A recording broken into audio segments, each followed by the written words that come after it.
Todos estejam bem. Gente, então hoje eu quero dividir com vocês, infelizmente, né? Eu não gostaria de estar aqui falando sobre isso, mas eu gostaria de dividir essa experiência que eu tive com a homofobia. Foram casos de duas pessoas muito próximas a mim, muito queridas, que eu conheço desde crianças e que eu convivi em todo o processo deles, praticamente, né? Um nem tanto, o outro eu vivi mais. Então, se você tem interesse por esse assunto, se você também teve alguma experiência aí através de alguém da família ou amigos, e também gostaria de ouvir, né? Fique até o final, me dê um like, façam aí os comentários de vocês. Infelizmente, a gente precisa pedir like e comentários, né, gente? Porque o YouTube não está entregando e eu não sei exatamente o que a gente pode fazer além disso, tá certo? Se inscrevam no canal, me sigam no Instagram. E é isso aí, vamos lá.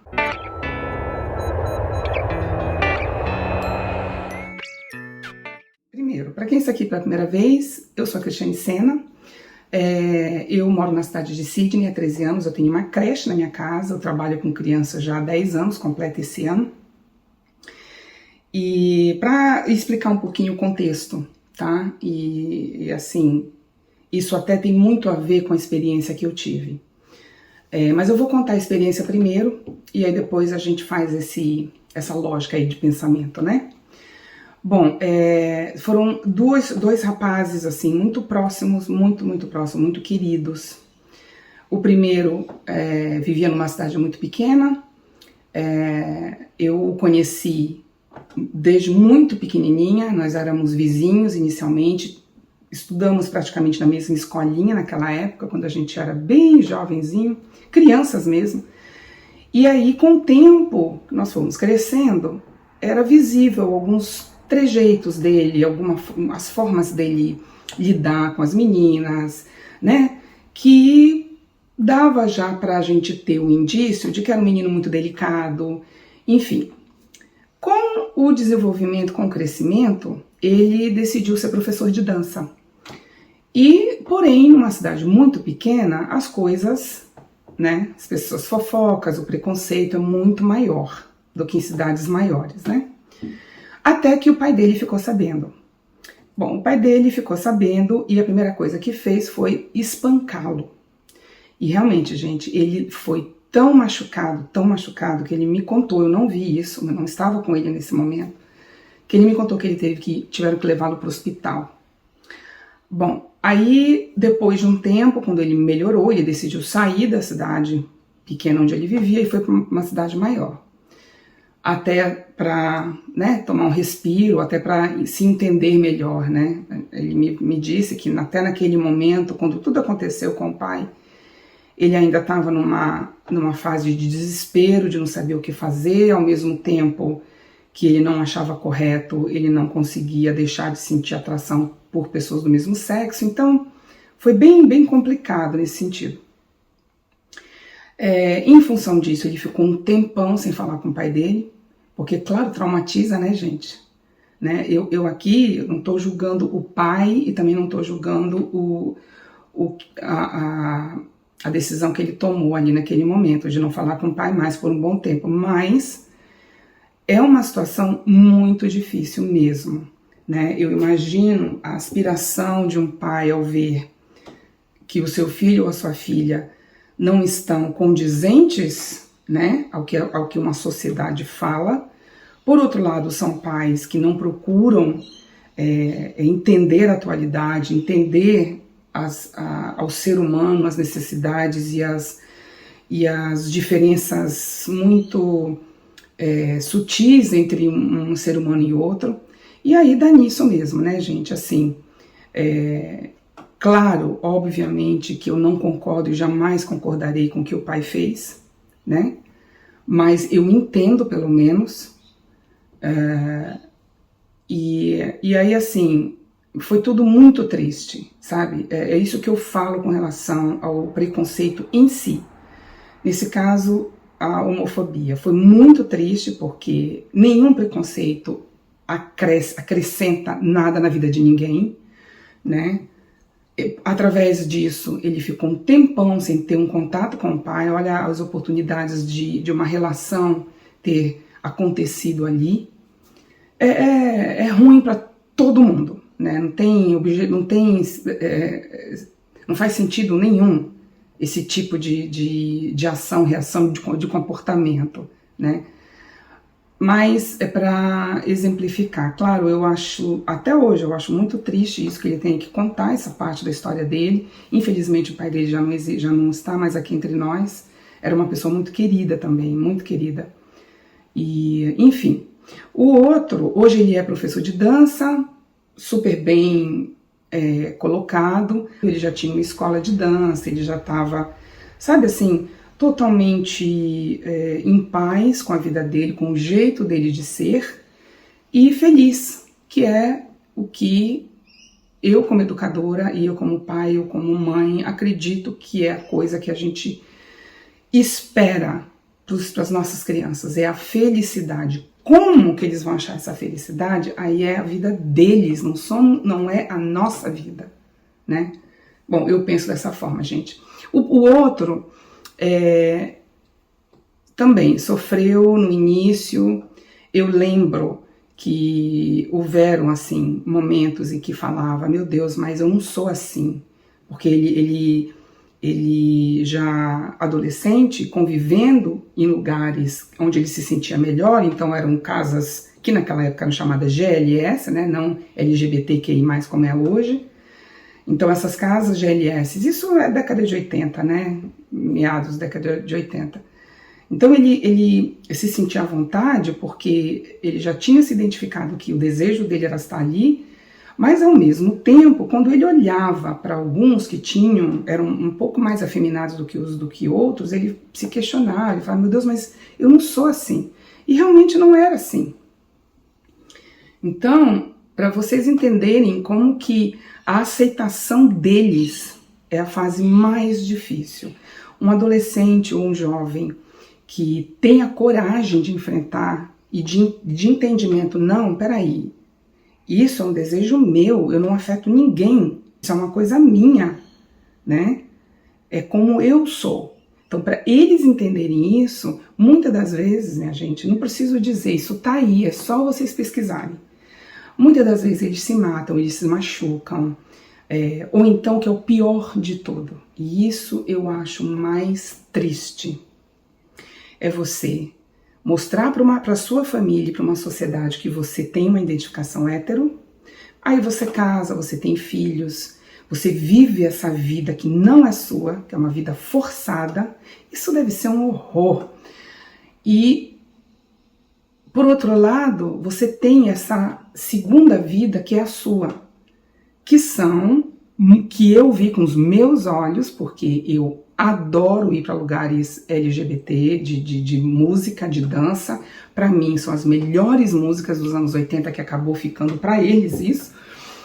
E então, quando eu vou para essas casas que eu vou dançar, eu já fui várias com meu marido, e eu e meu marido, a gente tem o mesmo pensamento, então eu já vi homens entrando na casa, tirando a aliança, colocando no bolso e indo se divertir.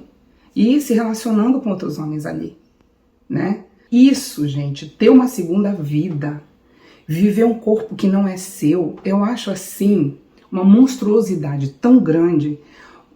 O ser humano se submete a essa máscara, a ter esse tipo de coisa, sabe? Onde 24 horas por dia você tem que ser um personagem que você não é, né? Então, assim, eu admiro demais esses que enfrentam e que se impõem, que falam, não, é a minha vida e eu vou viver do jeito que eu achar melhor, né? Porque eu, como hétero, Cristiane, como heterossexual que sou, nunca fui hostilizada quando eu vou num ambiente GLS ou num ambiente LGBT, nunca fui. Eu sempre fui respeitada. Ninguém ficava olhando para mim de cima a baixo. Por que o contrário tem que ser assim, né? Não seria muito melhor se cada um vivesse do seu jeito? O certo é o caráter. Eu sempre achei isso e sempre vou falar disso. Cristiane, você tem uma bandeira? Tenho. A minha bandeira chama Ser Humano de Bom Caráter. Essa é a minha bandeira. Né? E como ligar agora com a minha profissão? Eu, como educadora, como uma pessoa que, de uma certa forma, influencia na vida de uma criança, e influencia muito, muito, porque tem crianças que ficam comigo muito mais tempo do que com os próprios pais. Então, eu quero formar essas crianças que elas tenham duas coisas: confiança nelas, autoestima e um caráter bom. É isso que eu quero. Para mim, pouco importa se essas crianças vão ser bissexuais, trissexuais, assexuados, transexuais. Se forem transexuais, ótimo. Porque pelo menos elas vão viver a vida que é delas, real, do jeito que elas se sentem. Esse rapaz, voltando ali na história dele rapidinho, né? Que eu vi que tinha tudo isso, que era o meu segundo, que é a segunda pessoa, ele teve que sair do Brasil, ele teve que ir para um outro país para poder se sentir livre, sair na rua sem medos, né? Olha a que ponto um preconceito chega, né? Ou seja, só que nessas duas histórias, um deixou de falar com o pai um bom tempo, quer dizer, as oportunidades que perdeu, tendo um relacionamento bom com o pai. Agora o pai se foi, não vai ter mais chance nenhuma. Parece que eles se falaram antes dele se for. E o outro, que teve que deixar a família muito cedo, muito menino, enfrentar um outro país sozinho, sem ninguém para ajudar, e teve que se afastar da família, né? Porque ainda hoje tem gente da família que não aceita. Então, assim, é muito triste tudo isso, minha gente. Eu quero ter e ser participativa de um processo onde eu vou saber que essa minha criança, ela vai ter caráter, ela não vai roubar, ela não vai matar, ela não vai machucar ninguém, ela não vai querer se destruir, porque as crianças, quando saem daqui, saem com uma autoestima boa, apesar de que uma criança com autoestima boa, se não tiver uma adolescência no mesmo nível, infelizmente não rola, vai ter problemas lá na frente. Mas enfim, esse risco de ter um problema lá na frente, ele é muito menor se uma criança tem uma autoestima bom, se uma criança é expressiva, se uma criança, sabe, é uma criança que chama atenção, né? Uma criança expressiva, uma criança que sabe se colocar. Até as pessoas do mal que queiram fazer alguma coisa contra, eles não querem esse tipo de criança. Eles querem a criança que não olha na cara, que é toda tristezinha, que daí, se você oferecer qualquer coisinha, a criança vai pegar, aí sim. Mas a criança expressiva, que fala não, eu não te conheço, quem é você? Mãe, já chama logo a mãe. Uma criança que tem esse tipo de comportamento, nenhum cara ou uma mulher ou um ser humano do mal vai querer fazer. Porque não é o objetivo deles. Não é esse tipo de criança que eles querem, né? Então é isso, minha gente. Infelizmente eu tive que viver todo esse processo e não adiantou em nada, né? Essas duas pessoas, os dois rapazes hoje já adultos, continuam homossexuais, tendo a sua vida organizada, trabalhadores,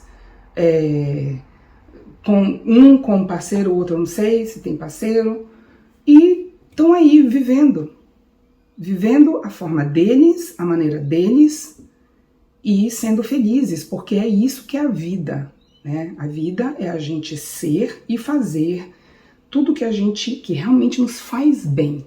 Essa história, né, só para terminar, pessoal, essa história de dizer, não, mas é uma escolha, a homossexualidade é uma escolha. Gente, ninguém vai escolher, botem uma coisa na cabeça de vocês, ninguém vai escolher andar na rua para ser chacota. Ninguém vai escolher, né? Então, essa coisa de dizer, mas ele optou por isso. Como que eu vou optar? Que pessoa burra é essa? Então é assim, hoje eu durmo como um heterossexual que sou, amanhã eu vou acordar e vou pensar, vou fazer uma coisa diferente hoje. Acho que vou ser homossexual a partir de agora. eu vou experimentar isso por um tempo. Vou sair por aí, vou ser chacoalhada, vou ver caras feias pra mim, vou sofrer todo tipo de preconceito, e eu quero isso pra mim. Quem é que quer isso, gente? Quem é que quer isso, né? Então, eu acho que só quem teve experiência com isso é que sabe como é, né? Então, é isso. Para mim, volto a falar, não importa se essas crianças que eu estou formando agora, no futuro, eu vou entendê-las e vou vê-las que elas são homossexuais ou qualquer outra coisa do tipo. Eu quero que elas sejam felizes e quero que elas tenham caráter na vida delas, pessoas de caráter, é isso aí, tá bom? Então, se vocês quiserem colocar alguma coisa, coloquem o tema também da nossa primeira live e a gente se vê no próximo vídeo. Tchau, pessoal!